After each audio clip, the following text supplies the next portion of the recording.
Greetings all and welcome to Spooky Honor. Today I'm reading a creepypasta and this is a long read. So I'm not going to spend too much time talking at the start because this is going to be a long video and I hope you stick around and watch it all because I think it'll be a good read and you can read it with me and it'll be fun and I'll love you for it, so do that.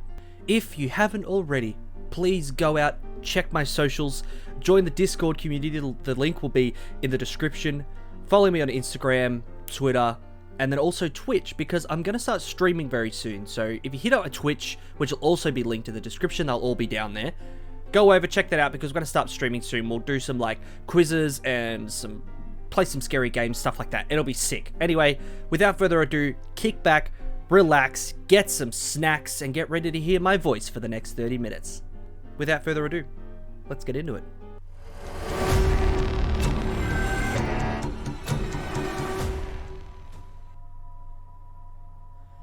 I investigate disturbing cases. Here are my stories. The Woman. They say that everyone has a case that haunts them. Personally, if it's just one case, then clearly whoever they are isn't doing very good police work. Being a detective is gritty and bleak. You aren't dealing with happy endings, you're dealing with the cold hard truth. Sure, every now and again you'll get an easy case, the missing kid who just so happens to be at a friend's house, or the argument turned bad where the bullet just happens to miss every vital organ. Open and shut, everyone goes home with a smile on their face, or at least the life they were given. But that's not the norm. Something you learn quickly from this job is how different we all are. Each person taking you down a wholly unique path filled with their own challenges. Each time you try and understand the person you're dealing with. But most of the time, you never really do. Even if you solve a case. You've opened doors that can never be shut, and just like that, you're now involved in the lives of people that extend beyond a court date. Someone doesn't stop being dead after a guilty verdict. A woman doesn't stop crying after her abuser is sentenced, and a person doesn't stop being missing just because you moved on to another case. At the end of the day, if you can't cope with being haunted by what'll eventually amount to a hell of a lot more than one case, then this isn't the job for you. That being said, when the case of a missing girl was casually dropped on my desk one rainy August afternoon, I was less than reluctant to make it a priority. "Don't ignore that one, Smith," the woman hovering above me said sternly with her finger firmly pressed down on the stack of paper. Detective Evelyn Joss had been hard on me from day one. I'm not quite sure what started our rivalry, but from the second we had our first conversation, I knew that she'd had a whole life of being a hard ass. Naturally, being someone who likes to push people's buttons, it made her fun to mess with, which in turn forced her to push me harder. But this time around, I could tell she wasn't in any sort of mood to play. "Chief wants you on this case immediately. He said if you don't make progress with it, then he's coming for me, which means I'm coming for you." I looked at the papers on my desk and quickly thumbed through them, scratching at my short beard as I went. Missing kid. Shit, okay. I see why he wants me on this. But why in the hell does he think I need a babysitter? She shrugged. "Not sure. Chief is just really set on this thing getting looked at." As I started to skim the documents, I quickly realized there wasn't much to go on. Faye Mizuki was your typical 15-year-old girl. From what I saw, not much stood out, and that was the problem. All that we really had to go on was some interviews with known acquaintances, some known locations and statements from the family. This was odd. Why would a girl who lived in an otherwise boring routine life just disappear? I didn't feel like she seemed like the type of girl to run away independently, so it appeared obvious one of two things was true. Everything we knew about her was wrong, or she was taken. It wasn't much to go on, but boiling down a disappearance to one of two scenarios immediately cut out many potential dead ends, and by the next day, I planned to have it down to one. I could feel determination starting to fill my body. In response, I took a big gulp of the cold coffee sitting near my computer. As I began to furiously type away, as I could feel inspiration starting to make the neurons in my brain fire like an old western shootout. Evelyn had seen me make this change before. As soon as she noticed me going into work mode, she turned away without a word and let me get down to brass tacks. I think I even caught what I thought was a slight smile as she let me do my thing. And in doing my thing, I found exactly what I was looking for. Absolutely nothing. Even when doing a deep dive into her immediate and extended family, there wasn't a single iota of noticeable missing information. These people were spotless, not even so much as a traffic ticket to speak of. When I reviewed some of the documents I'd been given in more detail, I noticed a trend in those interviewed. They had all come from spots that Faye was known to frequent, but the same things said were practically the same. Quiet, polite, never stuck out from her group of girlfriends. If I didn't know any better, I'd think they didn't even know she existed. It almost seemed like they were just talking about some generic teenager. The only person who had slightly more to say was the owner of an Italian place. He mentioned that she and her family visited the restaurant a lot and that Faye seemed really close to her parents. Unlike a typical teen, Faye engaged them. She wanted to have a close relationship with her folks and never took the opportunity to be out with them for granted by being on her phone. If only all kids felt like that, but I digress. Either way, this was all useful information. I had an idea of who Faye was. While I'd still do my own due diligence on the facts, I knew what I was looking for. I was looking for the thing or person that stuck out from the blandness. However, I also knew I wasn't going to do that by talking to the people accustomed to seeing that side of her. By the next morning, I was drinking warm coffee in the coffee of her principal, Miss Thompson. I could immediately tell that Miss Thompson was a no-nonsense type of person. She came off as mean-spirited. Her sharp tongue betrayed the image of the sort. Almost sweet-looking old lady one could easily mistake her for. I already talked to the cops. I don't know why you're here, she said, waving me off. And I understand that, Miss Thompson, I started, but I'd just like to ask some follow-up questions if you don't mind. This must have offended her because she stopped typing at a computer and gave me an "are you serious?" type of look. I could tell through her dark lenses that she was rolling her eyes, and she made it a point to say her next word slowly. I don't know what happened. I know your people are slow, but that should be pretty straightforward. Being a black detective in a very non-black area, you'll always expect some people to treat you differently, but her, bluntness caught me off guard. As much as I wanted to cuss her out right there and remind her that I don't give a damn that she's an educator because I'm still a cop, I knew I needed her information. I instead opted to smile and forced out a fake laugh. Look, I really don't want to take up much of your time. If you say you don't know anything about her disappearance, then fine, but surely you know if she's been into any trouble. Maybe some kind of altercation with a teacher or classmate? To her credit, she actually stopped to think for a moment. Her history teacher, Mr. Berkeley. He's mentioned her name a couple of times, and I thought it was odd because she's never had issues in any other class. Maybe he knows something. Bingo. I hinted a break from her norm. And when I could see him, I asked. If you come back at lunch, he should be in room 2105. She turned her attention back to her computer. Her hand waved frantically towards the door, signifying that she'd done her part in setting me in the right direction and that I needed to leave her alone. I took the hint and walked towards the exit, but I couldn't help myself from stopping at the door. You know, I was always the fastest kid in my grade. Though, when you're in your 30s, I guess you're not as fast as you used to be. But I'd imagine that's something you figured out many decades ago. Tragic. And with that, I slipped out the door, only glancing back to see the look of pure anger she had plastered on her face. When 12 o'clock rolled around, I returned from my rendezvous with Mr. Berkeley. I strolled into the messy classroom and noticed the balding, shorter man tucked away behind his desk with a stack of papers neatly placed beside him. I waited for a moment by the door, but it wasn't until I intentionally cleared my throat to get his attention did he break from his work to look up at me. "Oh," he said, startled, jumping a bit in his seat. "I apologize, I didn't see you there. You must be the asshole detective I was told needed to talk to me." "Asshole detective?" I chuckled. "Maybe Monday through Sunday, but other than that, I swear I'm the nicest guy in the world." He laughed and the mood seemed to lift a bit. "What can I do for you, Detective, Smith?" "Detective Smith," I said, pulling out a chair from a nearby desk while opening up the notes app on my phone. "You're Faye Mizuki's history teacher, right? I'm assuming you've heard the news of her disappearance. Is there anything of note that you can tell me about her?" He thought for a moment. "No, not really. Faye's a pretty good student, does all her work, shows up on time, gets good grades. All of that would seem to make her better than just a pretty good student, yeah? I heard from my sources that she's a straight A student, so surely she's better than that." He shrugged. I suppose. Nothing major separates Faye from the great students, in my opinion. Nothing major?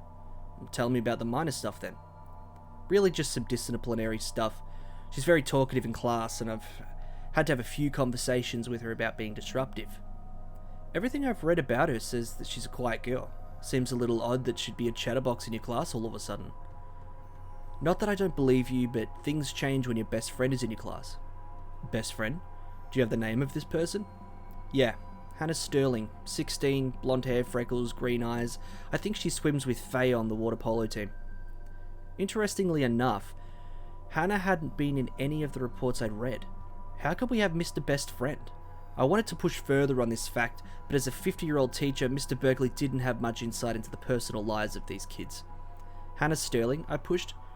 From what I've come to understand, she's not someone that I know of to be in Faye's main friendship group, and yet they're constantly chatting it up.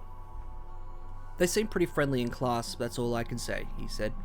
Whether or not they hang out outside of it isn't really my place of expertise, but I just assumed they were always close. The well of information there was running dry. After a couple more questions, I thanked Mr. Berkeley for his help and proceeded to make my way back to the car. On my way out, I sent a text message to my officers back at the station to find me all of the info they could on Hannah Sterling. I also asked them to check up on the people we had interviewed to see if they had recognized the name or description. By the time the evening rolled around, I had exactly what I needed.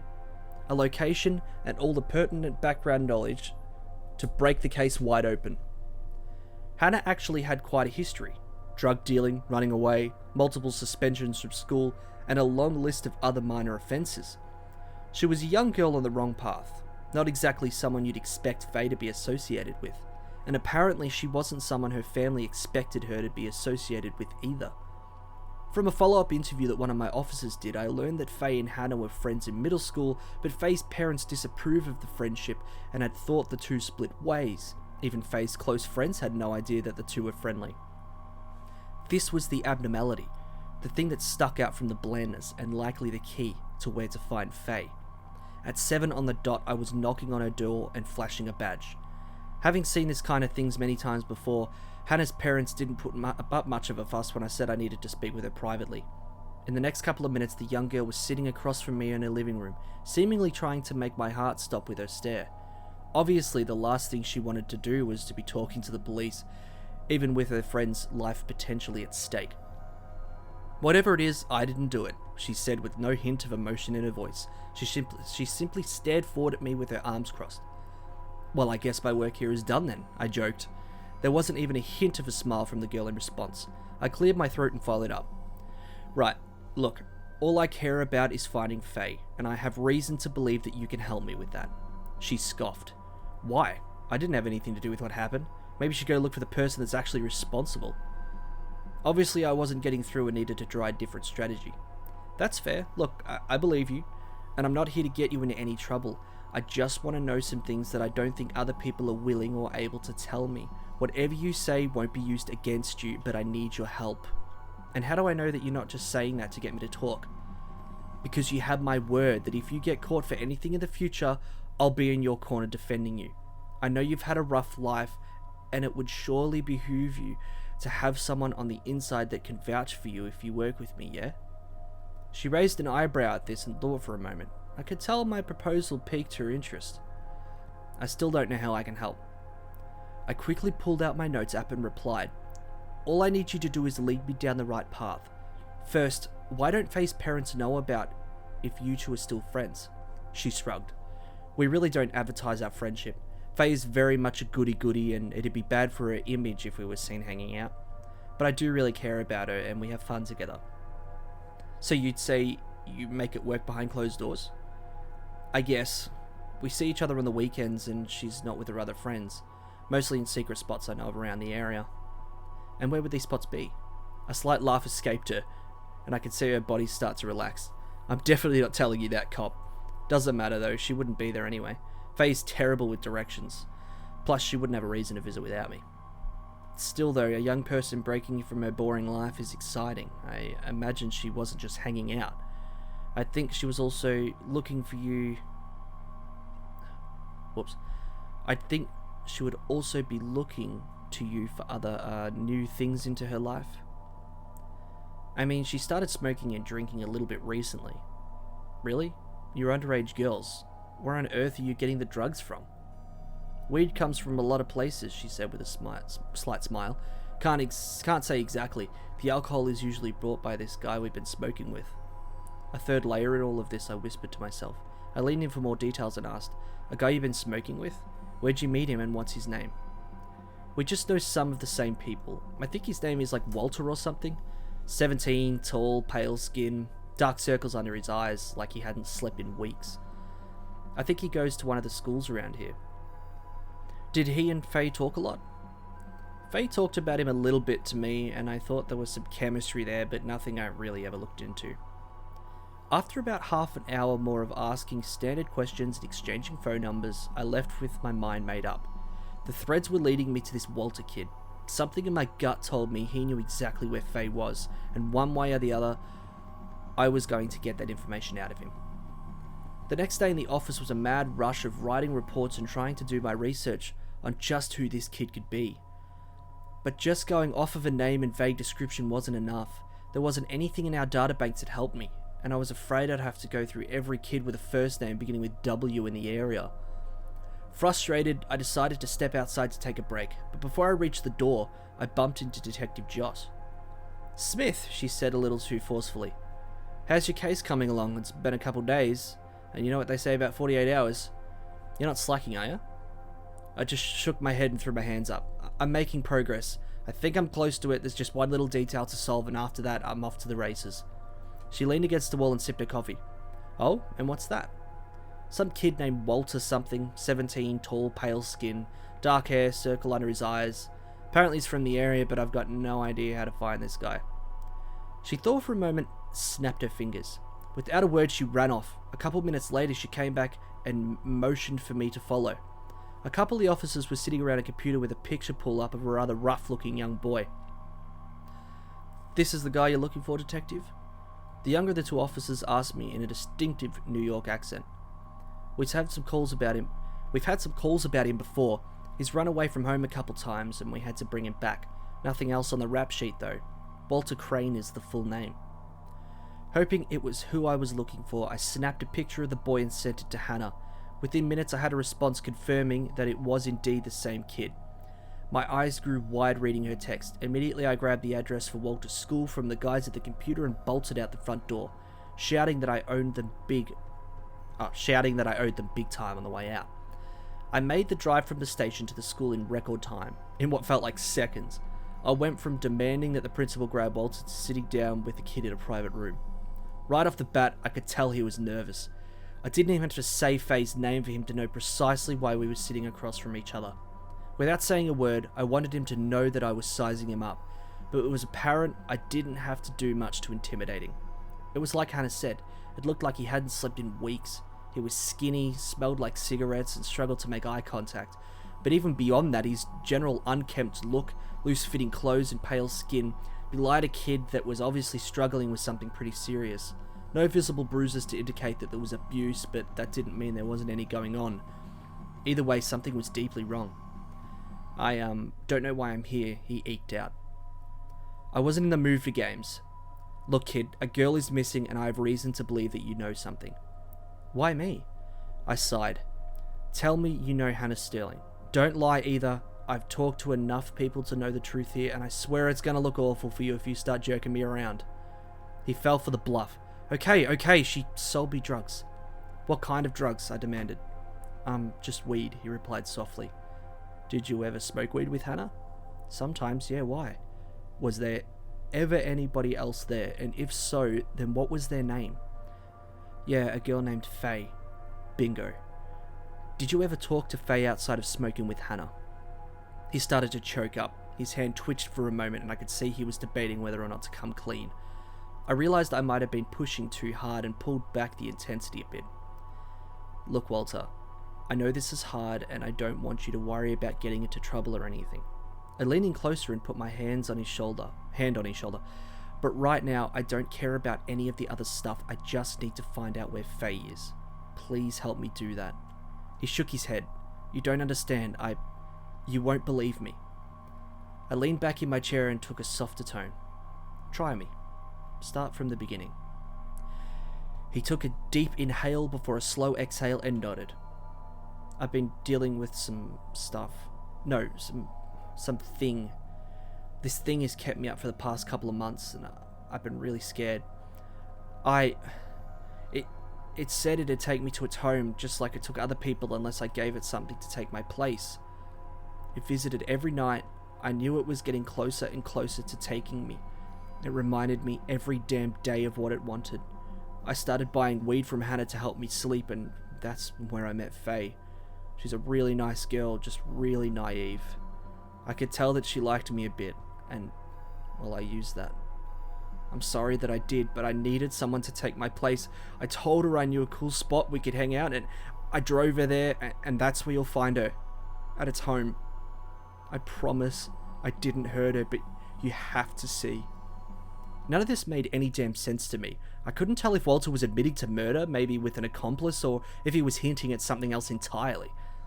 I must have not even noticed how long I was in my own thoughts while taking notes, because before I knew it, the kid was rocking back and forth crying about how sorry he was. I tried calming him down, but to no avail. The best I could do was wait until his panic attack was over, but even then he profusely stated how he never hurt Faye and that he was just doing what he could to survive. The kid was spooked out of his mind, and suddenly his appearance made more sense. This was caused by stress, and a hell of a lot of it. Eventually, I managed to get an address for the place and got all of Walter's contact info, telling him I'd be in touch. On the way out, I took a few minutes to try and convince the principal that she should send Walter home for the day. For whatever happened, he was a teenage boy under a lot of stress. I had no qualms about bringing him to justice if and when the time came, but I also felt sympathy for whatever he was going through. She seemed to respect my suggestion, but I'm not sure if she actually ever did anything. Either way, that was a secondary concern. At the moment, I had my location about a 45-minute drive away, and nothing was going to stop me from getting there. I jumped in my car and burned rubber towards the address. My attention never once broke from the road ahead of me, and my mind was solely focused on finding Faye. Not a single stray thought entered my brain. When I finally arrived at the nearly dilapidated house, out in the middle of a random plot of land surrounded by nothing, I truly started to fear the worst. By the looks of it, it was an old abandoned 2-story farmhouse. I'd done this job long enough to know that with nothing around for miles, it'd be the perfect spot for murder. Even standing a reasonable distance from the old farmhouse, I could catch a whiff of a pungent odor as I walked closer to it. The stench only intensified. What the hell, I thought to myself as I went for the door. I only took a slight nudge for it to open, but what I saw inside, Jesus, it was horrible. The light from outside poured in through the various holes in the farmhouse, illuminating the various dead bodies strewn about it. Most of them appeared to be animals, but some were undoubtedly humans, and most were very young. What kind of sick bastard would do something like this, I thought. I pulled my gun and shouted for whoever was there to come out slowly with their hands up. I waited for about 30 seconds with no response from anywhere in the building. I shouted again, and still no response. But despite the silence, I knew I wasn't alone. To this day, I don't know what force drove me to do it, but I had the indescribable urge to look up. For a moment, I thought I saw what appeared to be a massive 4-legged spider scurry from the ceiling into one of the rooms on the second floor. My brain couldn't quite process what I had just seen. If that was a spider, it was easily as long as a polar bear. It had to be at least 9 feet, with legs easily matching the length of its body. But the more I thought about it, the more I questioned, what spider had smooth skin with the head of long black human hair? Gun pointed in front of me, I ran up a set of dangerously old stairs and followed the thing into the room I had seen it enter. What stood before me was most definitely not a spider. It was a woman. She did stand at approximately the 9 foot I assumed when I first got a glance. Her body was rail thin with loose hanging grey skin and arms that dragged behind her on the ground. But it wasn't just the impossible proportions of her body that terrified me to my core. It was looking at her eyeless face and rubbery lips, the corners of which drooped far past her chin in a permanently distorted frown. Inside her mouth, it appears as though she was sucking on what I thought was a skull, like a cartoonishly sized jawbreaker. Her long grey tongue wrapped entirely around it, and milky, viscous saliva dripped from her mouth as she moved it around. I wanted to gag at the sight of her. My body was frozen in fear. I didn't know what to do or how to react. For a moment, we just stared at each other until I heard moaning. My eyes darted from the monster of a woman to the source of the sound. In the same room was a young girl, one that I recognized, Faye Mizuki. She was lying on the ground, her eyes rolling into the back of her head. It looked as though she was covered in dirt. I finally found her, but I knew this thing wouldn't just let me take her with me. I had to make a quick decision. It was now or never. I fired off multiple rounds into the thing and rushed towards Faye to grab her and get the hell out. But only after taking a couple steps forward, I found myself flying backward and smashing back into the ground. Despite her lack of apparent muscle, she was incredibly strong. I tried scrambling for my gun, but she snatched where it had fallen beside me and flung it into some dark corner. Now I was utterly defenseless. By the time I realized what happened, I felt the woman's ice-cold fingers double wrapped around my throat. She carried me to the first floor and slammed me against the splintering wall. I struggled to breathe against her might, and as my vision started to blur, I could see her puffy grey face come close to me. The two words she uttered through rotten breath in her deep voice chilled me to the bone. Get out. I knew she wasn't going to tell me again, and realistically I had no means of objecting. I took one glance at the room on the second floor and saw Faye looking down at me with tears in her eyes. And what did I do? I'd like to say that I stayed. Like a good cop, I fought against the odds to do the right thing. But no. One more glance at the figure towering above me and I ran. I ran like a coward with his tail between his legs. The fear of the moment and of that goddamn thing was too much. I didn't even look back at the farmhouse until I was safely locked in my car and calling for backup. The desperation in my voice as I begged them to save me from that monster was apparent. It took a while for them to arrive, all the while I was trying to process just what the hell had happened. When the officers arrived, I broke down what had happened and they just looked at me in disbelief. When I realized they didn't actually believe me, I just told them to shoot any damn thing that moved in there except for the little girl. I watched as they disappeared into the house, but no sense of comfort came over me. Moments later, I saw a familiar vehicle pull up beside me and a gravely voice yelling out my name. Turning to the large figure behind me, I asked, "Chief, what are you doing here?" He fumbled in his pockets for a bit and then pulled out a lighter and a cigarette, setting the tip ablaze as he answered. "I wanted to see this one through personally. You look like shit, Smith. What the hell happened?" Flashbacks of that horrible thing crossed my mind and I shook my head, repulsed at the thoughts. I found the girl and, something else. Look, everything will be in my report tomorrow, but when the officers kill whatever the hell is in there, you need to see it with your own eyes. He stared at me for a moment, puffing on his cigarette. I couldn't read him. All I knew is that the look on his face wasn't disbelief, but something else entirely. Pity, maybe? I'll never know. Either way, he played off my fears and simply said, "Go home, Smith. We'll handle things from here. You've worked hard on this case and it looks like you've been beaten up a bit. Detective Joss will be on the scene soon to tie up loose ends." I was shocked and found myself speaking at a little louder of a tone than I expected. "What? No, I have to see this thing through. I have to make sure she's okay." The look in his eye implicated he wasn't going to argue with me. "No, Smith. You're going home. We will take care of everything. You have my word." I wanted to fight it. I wanted to scream and yell that this was all bullshit, but I knew my place, and I knew I didn't have any standing to force the rules. Reluctantly, I got in my car and drove home mad at the world. That night was awful. I couldn't stop thinking about that monster I'd come face to face with, or the conversation with Walter that now made complete sense. The thing that was hunting him, and it was smart enough to get him to sacrifice someone else in his place. I wouldn't be able to sleep either. I knew that thing was coming for me. Hell, it probably explained him running away too. He was probably trying to get as far away from it as possible. Still, he knew he'd never succeed until either it took him or until it took someone else. But why? Why not just take the kid? Why did it matter who it was if it was just hungry? Did it just like to screw with people?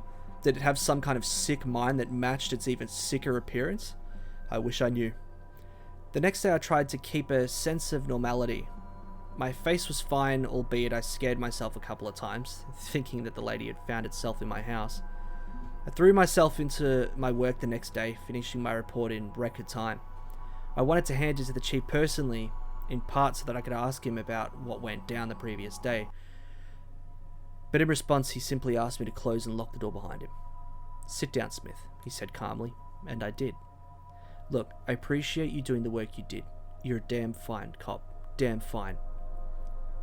But here's what's going to happen. I know you. You're an honest guy. You want to do things the right way, and your report is going to reflect that, isn't it?" Yes," I replied cautiously. "I respect that. But this report on my desk doesn't exist." He pulled out a stack of papers from his desk. "This is actually the report that you emailed me today and handed to me in person.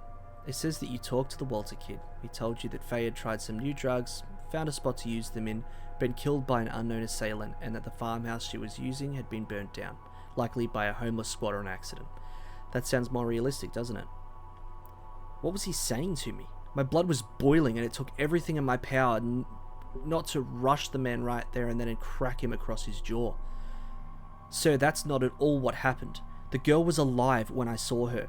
There were armed officers who went in to take her." He nodded. "And what, Smith? They went to fight a creature of the night like superheroes?" "You were there! There's no way they didn't see this. There's no way you didn't see it." I was beginning to crack. He sighed and leaned back in his chair. "I was there, and I did see a lot. Look, it doesn't do either of us good to lie. Smith, there are things out there, things that we are completely incapable of dealing with." "So we just run and hide?" I snapped.